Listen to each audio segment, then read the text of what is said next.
Comment vous avez trouvé le paysage de l'édition un peu après le 14 janvier? J'ai trouvé des journaux qui n'étaient plus avec une première page à l'image du président, et puis la possibilité de faire venir des autres pays des livres tels que La Régente de Carthage qui avait été interdit depuis 2009. Par quoi on peut expliquer ça, cette répression du livre et de l'édition en Tunisie? C'est une mesure de sauvegarde qu'on peut comprendre parce qu'à travers le livre, on peut véhiculer beaucoup de choses. Et les pays jeunes, comme la Tunisie est un pays jeune, sont obligés quand même de se prémunir au départ.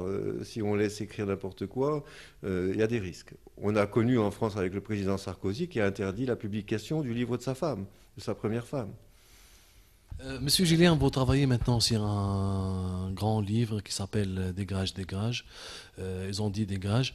Oui, j'ai eu cette idée un matin de janvier, alors qu'on était dans le couvre-feu, et je me suis dit, rester les bras croisés à côté de ce peuple tunisien si courageux, il y a quelque chose qui m'a interpellé.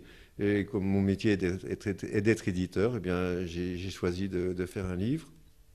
Et je me suis rapproché tout de suite des droits de l'homme pour essayer de trouver un auteur. Et c'est ainsi qu'on a travaillé sur plusieurs titres, une douzaine. Au départ, j'avais cette idée qu'il fallait mettre la révolution de Jasmin.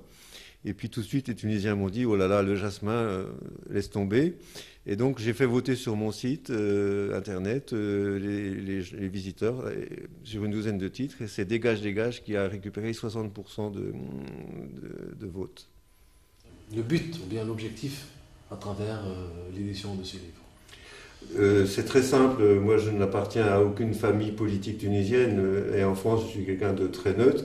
Donc, je veux à tout prix donner une image la plus authentique possible du phénomène tunisien depuis l'indépendance, c'est-à-dire depuis l'arrivée au pouvoir de Bourguiba.